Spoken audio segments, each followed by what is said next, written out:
हाँ, तो 113 तक हो गया था वो आप लोग को। तो आज 114 से चलेंगे। उससे पहले आप लोग वीडियो पे जाके उसको व्यू नहीं देख करते हैं आप लोग।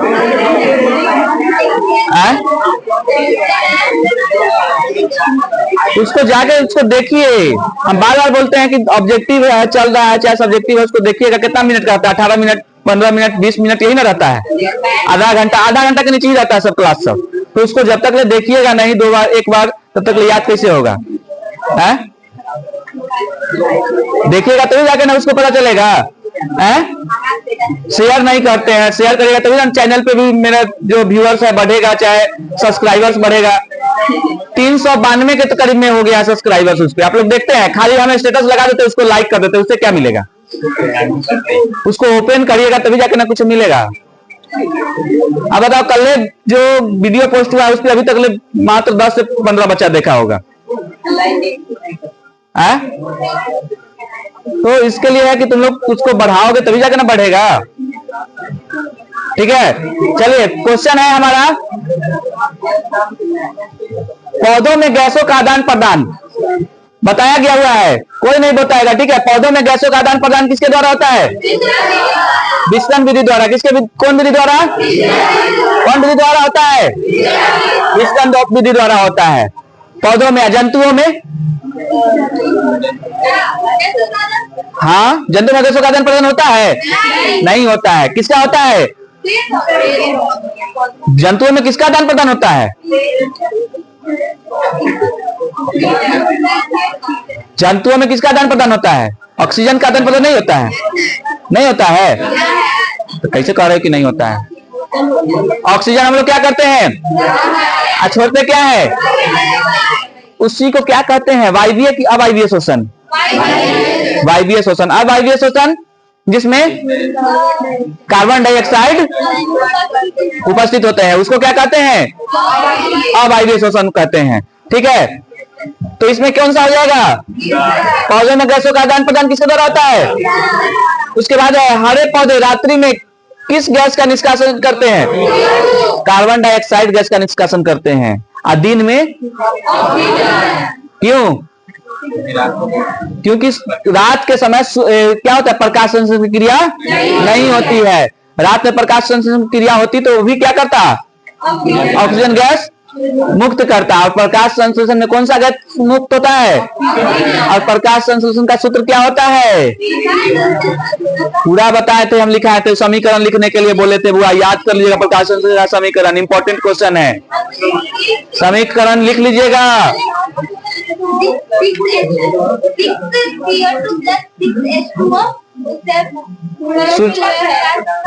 सूर्य प्रकाश, सूर्य का प्रकाश। हाँ,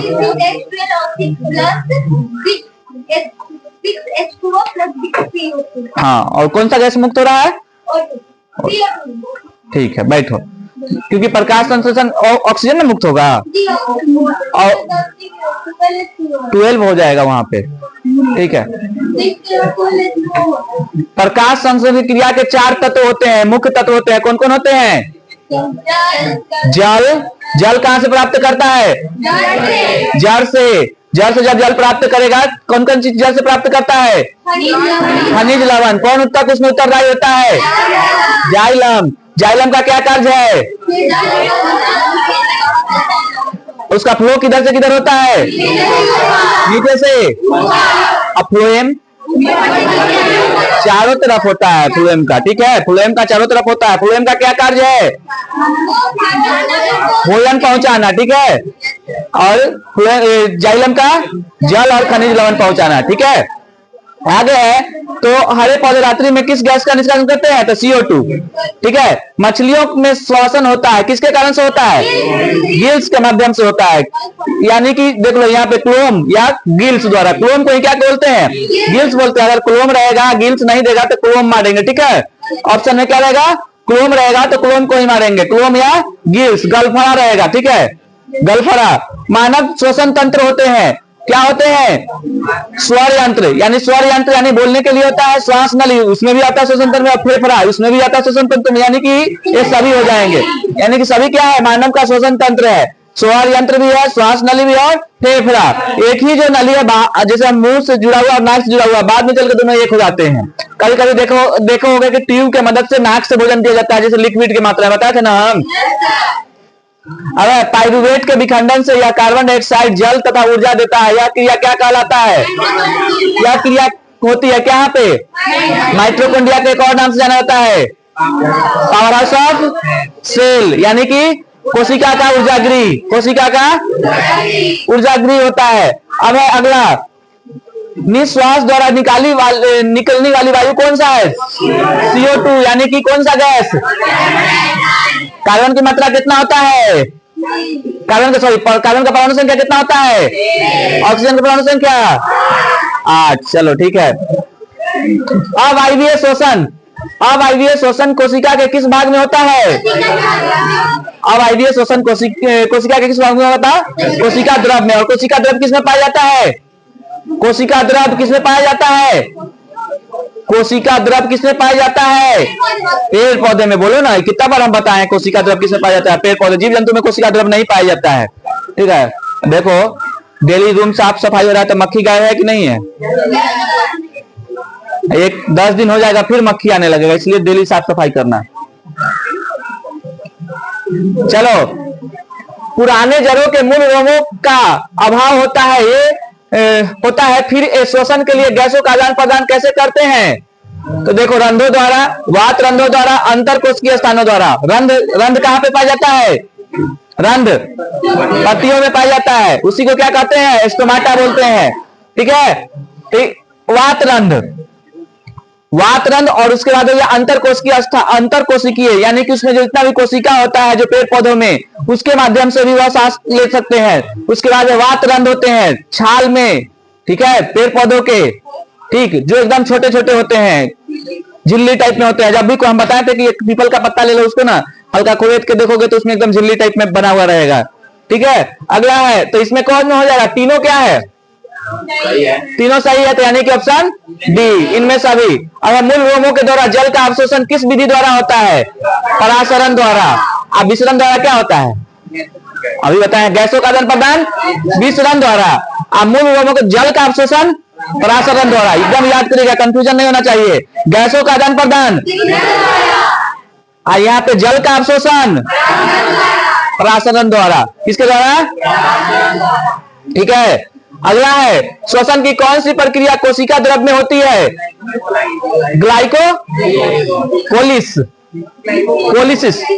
ग्लाइकोकोलिसिस, यानी कि कोशिका द्रव में यह संपन्न होता है। कोशिका द्रव किसमें पाया जाता है? हाँ, कोशिका द्रव पेड़ पौधे, हरे पेड़ पौधे में कोशिका द्रव पाया जाता है। ठीक है, एटीपी का जलीय विघटन से कितनी ऊर्जा विमुक्त होती है? 30.5 किलो जूल पर मोल। एटीपी का फुल फॉर्म याद कर लीजिएगा उसको, एकदम एटीपी का फुल फॉर्म याद कर लीजिएगा। जंतुओं में आणविक ऑक्सीजन की अनुपलब्धता होने पर पाइरुवेट का रूपांतरण किस यौगिक में होता है? लैक्टिक अम्ल। और लैक्टिक अम्ल जंतुओं में ही पाया जाता है, हम लोग में भी लैक्टिक अम्ल पाया जाता है ना। जब हम लोग अधिक दौड़ लेते हैं, अधिक काम कर लेते हैं, तो हमारे मांसपेशियों में खिंचाव होने लगता है। किसके कारण? क्यों? क्योंकि ऑक्सीजन की कमी होती है वहां पे। ऑक्सीजन की जहां कमी होगा वहां लैक्टिक अम्ल जमा हो जाएगा। ठीक है, वह प्रक्रिया जिसके द्वारा मनुष्य श्वास ग्रहण करता है तथा छोड़ता है क्या कहलाता है? श्वासोच्छ्वास। ठीक है, क्या कहलाता है? यानी सांस लेना और सांस छोड़ने की क्रिया को क्या कहते हैं? ठीक है, नेक्स्ट है, ऊर्जा उत्पादन के लिए कोशिका पराया किसका उपयोग करती है? देखो, क्विक एनर्जी के लिए हम लोग क्या करते हैं? गर्मी के दिनों में जैसे हम लोग बहुत ज्यादा प्यास लगता है, पानी प्यास लगता है ना, तो हम लोग क्या करते हैं? ग्लूकोज पीते हैं। क्या है? उससे हमको एनर्जी मिलता है। कोई कोई बच्चा रेड बुल पीता है ना। ठीक है, अगला है, किस प्रकार के श्वास से अधिक ऊर्जा मुक्त होती है? वायवीय। अधिक ऊर्जा किसमें मुक्त होगा? वायवीय में होगा मुक्त। ठीक है, मछली का श्वसन अंग अभी बताए हैं, रिपीट क्वेश्चन है ना। पौधों में गैसों का आदान प्रदान रंध्रों द्वारा। कौन और गैसों के लिए कौन साथी होता है, उत्तरदायी होता है? अभी बताए हैं, कौन विधि होता है? विसरण। गैसों का, जल का, अभी बताते रहते हैं, याद रख लीजिएगा। तिलचट्टा में कितने जो है श्वास रंध्र पाए जाते हैं? 10 जो है श्वास रंध्र पाए जाते हैं तिलचट्टा जो होता है। और तिलचट्टा का जो होता है वह श्वसन अंग क्या होगा? ट्रैकिया। तिलचट्टा का श्वसन अंग अभिराज खड़ा हो जाओ। श्वसन के अध्ययन के लिए उपयोग किए जाने वाले बीज है, कौन से बीज है? अंकुरित बीज। अंकुरित बीज श्वसन के लिए इस्तेमाल किए जाते हैं। अब श्वसन का अंतिम उत्पाद क्या होता है? CO2 प्लस H2O और ऊर्जा अंतिम उत्पाद के रूप में। इसको इंपॉर्टेंट कर लीजिएगा। श्वसन का अंतिम उत्पाद क्या होता है? तो CO2 H2O लिख लेंगे। श्वसन का अंतिम उत्पाद लिख लेंगे बुआ। श्वसन का अंतिम उत्पाद, श्वसन का अंतिम उत्पाद, श्वसन का अंतिम उत्पाद। बार बार बोलते हैं कि हम जब पढ़ा रहे हैं तो एक कॉपी खोल के रखिए, उसमें एक आध पॉइंट लिखाते जाएंगे हम। श्वसन का अंतिम उत्पाद CO2 H2O और ऊर्जा होता है। CO2 H2O और ऊर्जा होता है। CO2 H2O और ऊर्जा होता है।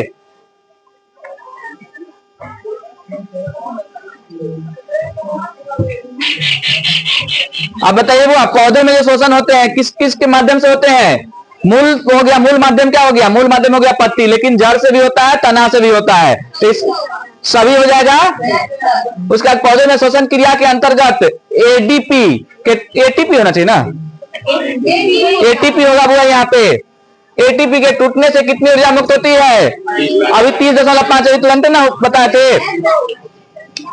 स्टोमाटा का मुख्य कार्य क्या है? स्टोमाटा, स्टोमाटा जानते हो? स्टोमाटा वही रंध्र, रंध्र। देखो O2 को निष्कासित करना। अब देखो दिन में क्या करता है? O2 को निष्कासित करता है। जब प्रकाश संश्लेषण क्रिया करता है तो O2 को निष्कासित करता है ना, ऑक्सीजन गैस मुक्त होता है ना। रात के समय CO2 का, लेकिन दिन में क्या करता है? ऑक्सीजन का CO2 को ग्रहण भी करता है। कार्बन डाइऑक्साइड को क्या करता है? ग्रहण करता है, यानी अवशोषित करना। जलवाष्प का निष्कासित करना। हम बताते ना कि जलवाष्प का भी निष्कासन होता है। जलवाष्प का निष्कासन कब होता है? जब सुबह के पहर तुम लोग जाओगे, पेड़ के जब पत्ती को चीर कर देखोगे, फाड़ कर देखोगे, जैसे मक्का का पौधा ले लो, उसका जो ऊपर का जो होता है ना, उसको हल्का सा दोनों फाड़ोगे हल्का सा, तो उसमें देखोगे कि जल जमा हुआ रहता है, थोड़ा सा जल रहता है। वो क्या होता है? जलवाष्प के रूप में निष्कासन होता है उसका। उसका जब शोषण की अभिक्रिया में खाद्य पदार्थों की परिणति क्या होती है? खाद्य पदार्थों की परिणति विघटन होता है। क्या होता है खाद्य पदार्थों का? विघटन। खुला परिसंचरण तंत्र किसमें पाया जाता है? हुआ तिलचट्टा में। ये एकदम इंपॉर्टेंट हुआ। खुला परिसंचरण तंत्र किसमें पाया जाता है? तिलचट्टा में। मानव हृदय में कोशिकाओं की संख्या 4। आप ढाबुस में 3। ठीक है, ज्यादा ना? हाँ ठीक है। कछुआ में? ठीक है। जल तथा लवणों का परिवहन हमेशा होता है एक दिशीय। जल तथा लवणों का एक दिशीय परिवहन होता है। ठीक है। अब अगला क्वेश्चन है 141 नंबर। लाल रक्त कोशिकाओं का कब्रगाह किसे कहा जाता है? प्लीहा को कहा जाता है। ठीक है। और आत्महत्या की थैली लाइसोसोम को कहा जाता है। ये वाला भी इंपॉर्टेंट है। लाल रक्त कोशिकाओं का कब्रगाह एवं ब्लड बैंकों को कहा जाता है प्लीहा। लिख लो। लाल रक्त कोशिकाओं का कब्रगाह एवं ब्लड बैंक को कहा जाता है प्लीहा।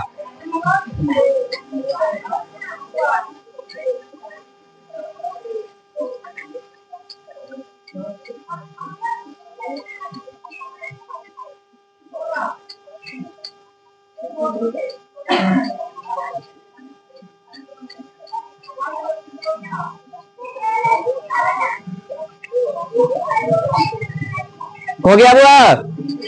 अच्छा बताओ, धमनी कौन सा रक्त प्रवाह करता है? शुद्ध या अशुद्ध? असीरा अशुद्ध रक्त, धमनी शुद्ध रक्त। ठीक है।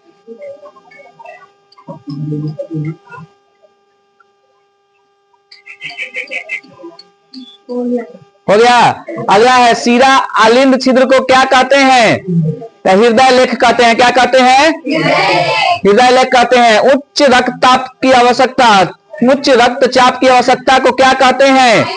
हाइपरटेंशन, उच्च रक्तचाप यानी कि ब्लड प्रेशर हाई। जब हाई ब्लड प्रेशर रहेगा तो उसी को क्या बोलते हैं?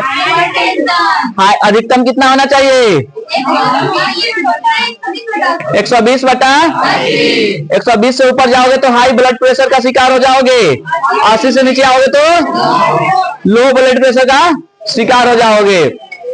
ठीक है। ब्रेन हेमरेज का मुख्य कारण क्या है? हाइपरटेंशन, यानी कि ज्यादा सोचोगे, यानी ज्यादा ब्लड प्रेशर जब हाई हो गया तो वही क्या होता है? दिमाग का नस फट जाता है। ठीक है, दिमाग का नस फट जाता है जिससे ब्रेन हेमरेज के खतरा बढ़ जाता है।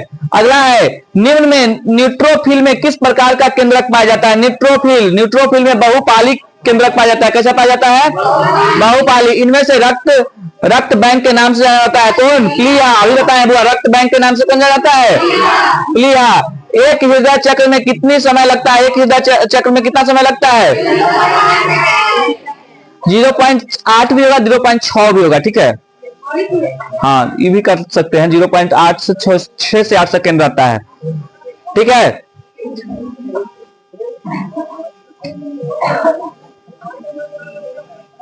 एक हृदय चक्र में कितना समय लगता है? 0.8 या 0.6।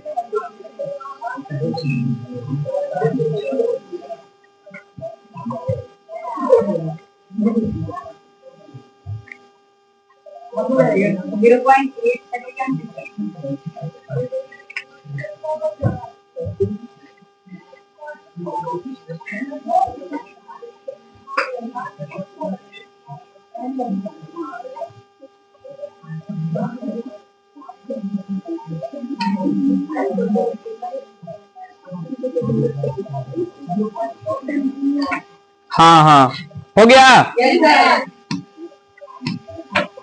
चलिए, मानव हृदय का औसत प्रकुंचन दाब लगभग कितना होता है? 120 mmHg। प्रकुंचन दाब यानी कि जो हाई वाला होता है वो कितना होता है? 120 हो जाता है। उसके बाद शरीर का रक्त दायां अलिंद में डैश में प्रवेश करता है, तो 2 पश्च महाशिरा एवं 1 अग्र महाशिरा में। ठीक है। अशुद्ध रक्त फेफड़ों से हृदय में जाता है, किसके द्वारा? फुसफुस शिरा द्वारा। किसके द्वारा? हाँ। अशुद्ध रक्त धमनियों का कार्य क्या है? धमनी शुद्ध रक्त का क्या करता है? वहन करता है। अशिरा अशुद्ध रक्त का। ठीक है। धमनी शुद्ध रक्त पहुंचाता है, कहां पे पहुंचाता है? हृदय से शरीर के विभिन्न भागों में। कहां पे पहुंचा जाता है? हृदय से। धमनी का क्या कार्य है? हृदय से शरीर के विभिन्न अंग में रक्त को, शुद्ध रक्त को पहुंचाना, शुद्ध रक्त को पहुंचाना। ठीक है। अगला है शिराएं, अशुद्ध रक्त पहुंचाती है, कहां पहुंचाती है? शरीर के अंगों के हृदय की ओर, शरीर के अंगों से हृदय की ओर। इसके बाद है, एक कोशिका रक्त स्राव को रोकती है। कौन सी कोशिका रक्त स्राव को रोकती है? प्लेटलेस कोशिका रक्त स्राव। जब प्लेटलेस है वह रक्त स्राव यानी रक्त बहने को बाहर से रोकता है। ठीक है। हाँ हाँ, ठीक है, प्लेटलेस के कारण। उसमें अगर हाथ कट में नहीं होता है तो उसका एक बीमारी भी होता है जो मतलब जन्मजात बीमारी होता है जिसके कारण से ब्लड नहीं रुकता है, या पीढ़ी दर पीढ़ी वंशागुणित बीमारी जिसको बोलते हैं हीमोफीलिया। ठीक है, हीमोफीलिया वंशागुणित बीमारी का नाम है हीमोफीलिया। ठीक है। लसिका रंगीन होता है क्योंकि इसमें क्या पाया जाता है? लाल रक्त कोशिकाएं नहीं होती है। क्यों नहीं होती? लसिका जो है रंगीन, क्या रंगीन है? क्योंकि इसमें लाल रक्त कोशिकाएं नहीं है। और लाल रक्त कोशिकाएं के कारण ही क्या होता है? ब्लड का रंग, खून का रंग लाल होता है। और बताओ, लाल रक्त कणिकाओं का जीवन काल? उसी को आरबीसी भी बोलते हैं, रेड ब्लड सेल। ठीक है। और रक्त क्या है? एक प्रकार का कैसा उत्तक है? तरल संयोजी उत्तक है। रक्त एक प्रकार का तरल संयोजी उत्तक है। अल्लाह लसिका वहन करती है अवशोषित वसा का। किसका करती है? पौधों की जड़ों एवं मृदा के बीच आयन सांद्रेन के अंतर से क्या होता है? मिट्टी से जल जड़ों में प्रवेश करता है। क्या करता है? मिट्टी से जल जड़ों में प्रवेश करता है। अगला है, रंध्रों द्वारा जल का निष्कासन क्या कहलाता है? रंध्रों द्वारा वाष्पोत्सर्जन। अभी बताया, पीछे भी बताया ना, वाष्पोत्सर्जन की क्रिया द्वारा रंध्रों जो उसके बाद उस पत्ती पे पानी हल्का हल्का आ जाता है। वाष्पोत्सर्जन का क्या महत्व है? तो खनिज अवशोषण एवं वहन, जल का परिवहन, ताप का संतुलन इनमें सभी, तो इनमें सभी, ये सभी वाष्पोत्सर्जन की क्रिया में होती है। रक्तचाप क्या है? रक्तचाप क्या है? तो शिशुओं में रक्त प्रवाह का दबाव, कोशिकाओं में रक्त प्रवाह का दबाव, महाधमनी एवं उसकी शाखाओं में रक्त का प्रवाह, इनमें से सभी, तो ऑप्शन सी हो जाएगा, महाधमनी एवं उनकी शाखाओं में रक्त का प्रवाह। रक्त प्रवाह क्या है? तो रक्त प्रवाह किसमें होता है? धमनी में ना होगा, ठीक है। रक्तचाप उत्पन्न कैसे होता है? निलयों के संकुचन से। रक्तचाप उत्पन्न कैसे होता है? तो निलयों के संकुचन से। निलय यानी कि फूलता है, सिकुड़ता है, तो यानी रक्तचाप उत्पन्न होता है, ठीक है। रक्तचाप, रक्त दाब मापने वाले यंत्र को क्या कहते हैं? स्फाइग्नोमीटर होता है ना, उस दिन हम लिखाए थे, ठीक है। उच्च रक्तचाप में क्या होता है? उच्च रक्तचाप में क्या होता है? धमनियों का फैलना, धमनियों का सिकुड़ना, धमनियों का समान रहना, इनमें से सभी, धमनियों का सिकुड़ना। उच्च रक्तचाप जब होगा तो क्या होगा? धमनी सिकुड़ने लगता है ज्यादा।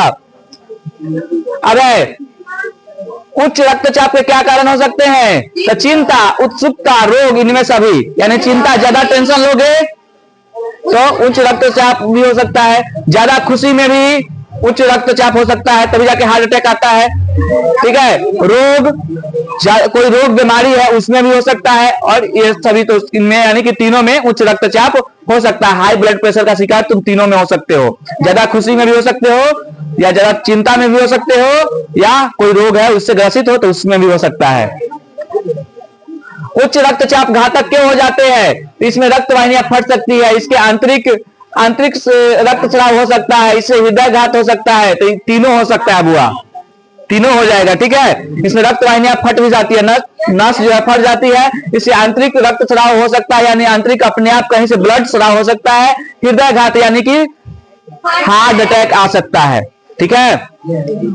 हृदय की धड़कन का तालबंद संकुचन किसके द्वारा होता है? बाएं अलिंदों के द्वारा, बाएं निलयों के द्वारा, ऐसे नोड के द्वारा, ऐसे नोड के बारे में पढ़ाए थे क्लास में पीछे, ठीक है बुआ।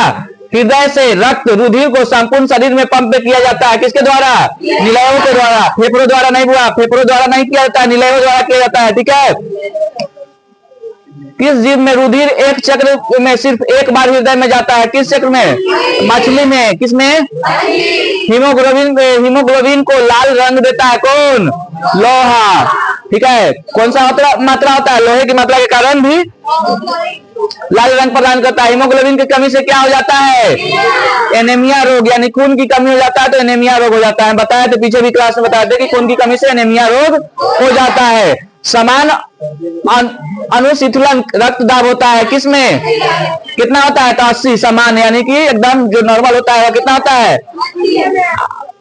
अधिकतम 120।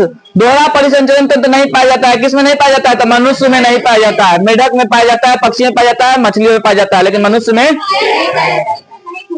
नहीं पाया जाता है, तो इसमें मनुष्य में नहीं पाया जाता है। सॉरी, मनुष्य में पाया जाता है। यहाँ पूछ रहा है दोहरा परिसंचरण नहीं पाया जाता है, किसमें नहीं पाया जाता है? तो मनुष्य में, ठीक है, नहीं पाया जाता है दोहरा। ये सब में पाया जाता है। मेढक में पाया जाता है, पक्षी में, मछली में पाया जाता है दोहरा रक्त परिसंचरण।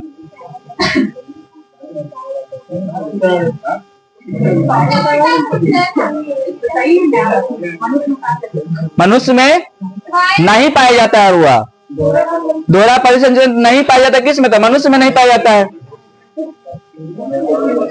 दोहरा परिसंचरण एक चक्र में रक्त का वहन होता है हृदय और फेफड़ा के बीच, हृदय और शरीर के दूसरे अंगों के बीच, यानी कि दोनों हो जाएगा, हृदय और फेफड़ों का बीच भी और हृदय और शरीर के दूसरे अंगों के बीच भी, यानी कि यही हो गया क्या? दोहरा रक्त परिसंचरण तंत्र हो जाता है। मनुष्यों में श्वेत रक्त कोशिकाओं का जीवन अवधि कितना होता है? लेकिन इसमें ना यहाँ से 3 से 4 दिन भी हो सकता है, यहाँ पे लिख ले रहा है 3 से 4 दिन भी, और 12 से 20 दिन भी है, लेकिन 3 से 4 दिन ज्यादातर रहता है, ठीक है। बताए थे हम। निम्न विकल्प में से किसमें खुला परिवहन तंत्र नहीं पाया जाता है? खुला परिवहन तंत्र मनुष्य में नहीं पाया जाता है, ठीक है। खुला परिवहन तंत्र मनुष्य में नहीं पाया जाता है। किस विकल्प के श्वेत रक्त कणिकाओं से हिपैरिन या हिस्टामिन का स्राव बनता है?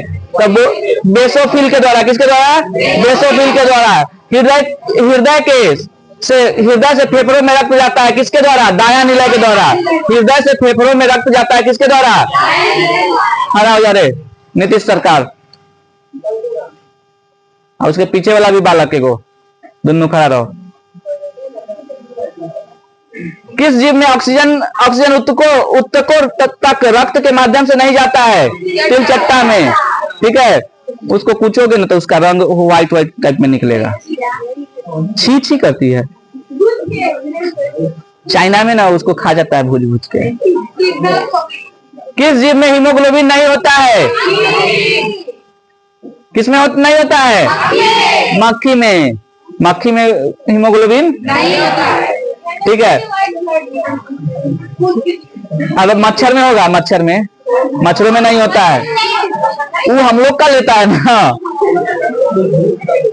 हृदय का पेस मेकर कहते हैं किसको कहते हैं? ऐसे नोट को कहते हैं हृदय का पेस मेकर कहते हैं। एक स्वस्थ मनुष्य का रक्तचाप होता है 120 से 80। एक स्वस्थ मनुष्य का रक्तचाप कितना से कितना होता है? 120 से 80। मानव में हीमोग्लोबिन उच्च बंधुता रखता है किसमें? ऑक्सीजन के लिए। किसके लिए? ऑक्सीजन के लिए। मानव रुधिर वहन करता है भोजन का, ऑक्सीजन का, वर्ज्य पदार्थों का, यानी भोजन का भी करता है, ऑक्सीजन का भी करता है, वर्ज्य पदार्थों का यानी कोई भी चीज को वह ग्रहण करता है। इनमें सभी। रुधिर क्या है? तरल से रुधिर उत्तक। अभी बताया ना, रुधिर एक प्रकार का रक्त या रुधिर वही होते हैं। ठीक है, क्या है? तरल से रुधिर उत्तक है। प्लाज्मा के अलावा रक्त में पाए जाते हैं, क्या पाए जाते हैं बुआ? लाल रक्त कोशिकाएं आरबीसी, श्वेत रक्त कोशिकाएं डब्ल्यूबीसी और रक्त पट्टिकाणु, और इनमें सभी। ये तीनों चीज पाया जाता है प्लाज्मा के अलावा। किसमें? रक्त में। फुफ्फुस शिराओं से ऑक्सीजन प्रचुर रुधिर जाता है हृदय के किसमें? बाएं या दाएं में? बाएं में। बाएं निलय में या बाएं अलिंद में? किसमें जाता है? ठीक है, रक्त का वहन होता है किसमें? बाएं अलिंद एवं बाएं निलय में। दोनों अलिंद एवं बाएं से दाएं अलिंद से बाएं निलय में। दाएं निलय अलिंद से दाएं निलय में। ए एवं सी हो जाता है ना इसका आंसर। यानी कि बाएं अलिंद से बाएं निलय में, दाएं अलिंद से दाएं निलय में, यानी बाएं से बाएं, दाएं से दाएं। किसमें रक्त का वहन किसमें होता है? तो बाएं अलिंद से बाएं निलय में, दाएं अलिंद से दाएं निलय में। ठीक है, जब अलिंदों में शिथिलन फैलाव होता है, यानी शिथिलन यानी कि फैलाव जब होता है तो क्या होता है? तो दोनों निलय संकुचित होते हैं, एक निलय संकुचित होते हैं, दोनों निलय शिथिल हो जाते हैं। यानी कि जब होगा इस प्रकार का तो ये सभी प्रकार की घटनाएं होगी। अब सरीसृप के हृदय में कितने कोष्ठ होते हैं? 3। सरीसृप प्राणी में जितने भी होते हैं ना, वो सभी में कितने कोष्ठ होते हैं? 3 कोष्ठ होते हैं। रुधिर का कौन सा अवयव रक्त स्राव को रोकने में मदद करता है? प्लेटलेट्स। अभी बताया ना, रुधिर का कौन सा अवयव रक्त स्राव को रोकता है? तो प्लेटलेट्स रुधिर का स्राव को रोक देता है। पादप में जाइलम उत्तरदायी है। जाइलम उत्तक का क्या कार्य है? अभी बताया अबुआ। जल का वहन, यानी कि जल और खनिज लवण को ऊपर में पहुंचाना। फ्लोएम से खाद्य पदार्थों का परिवहन कौन पौधे में किस दिशा में होती है? फ्लोएम से।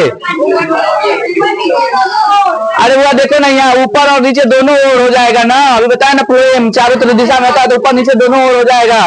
अगला क्वेश्चन है, हृदय के रेशमों का शिथिलन कहलाता है, क्या कहलाता है?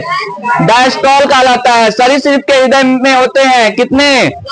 2 अलिंद एवं 1 निलय, तब ना 3 हो जाएगा, 3 कोष्ठ। मछली के हृदय में कितने कोष्ठ होते हैं? 2 कोष्ठ होते हैं। ठीक है, पौधों में आवश्यकता से अधिक जल किस प्रक्रिया द्वारा बाहर निकलते हैं? वाष्पोत्सर्जन द्वारा। वाष्पोत्सर्जन द्वारा आवश्यकता जितना जल का होता है वो रखता है, नहीं तो बाहर वह निकाल देते हैं। पौधों में खाद्य पदार्थों का स्थानांतरण कैसे होता है? कम सांद्रता से अधिक सांद्रता की ओर, कम सांद्रता से अधिक सांद्रता की ओर होता है।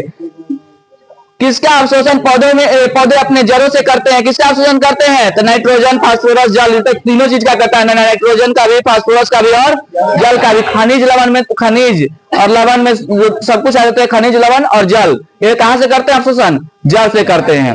और कौन उत्तक उत्तरदायी है? जाइलम। अगला क्वेश्चन है बुआ,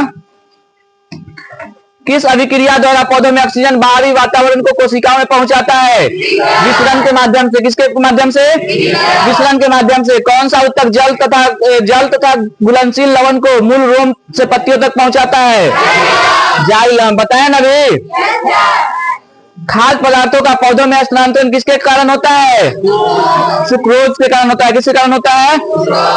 रक्त के लाल होने का मुख्य कारण क्या है? हीमोग्लोबिन के कारण रक्त जो होता है कैसा दिखाई देता है? लाल। ऐसे नोट द्वारा जनित विद्युत यंत्र अंकित करता है इलेक्ट्रोकार्डियोग्राफी। ठीक है, यह विद्युत झटका भी देता है। ठीक। हाँ, शरीर के एंटीबॉडी का निर्माण करता है किसमें? लिम्फोसाइट में।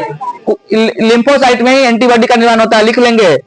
शरीर में एंटीबॉडी का निर्माण लिम्फोसाइट करता है।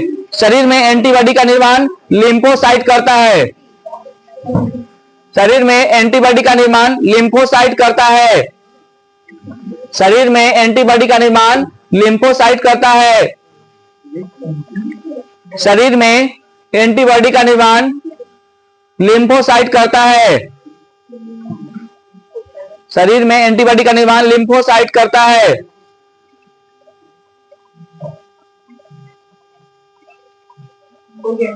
अगला है वाष्पोसर्जन में जल के निष्कासन को प्रदर्शित करता है। कौन करता है? एक जटिल प्रक्रिया। काफी आसान है, शिक्षक के लिए आसान है, संभव नहीं है। ये तो यही हो जाएगा ना सीधा, एक जटिल प्रक्रिया है। एकदम आसान क्वेश्चन था। ठीक है, इतना ही रहने देते हैं। इसको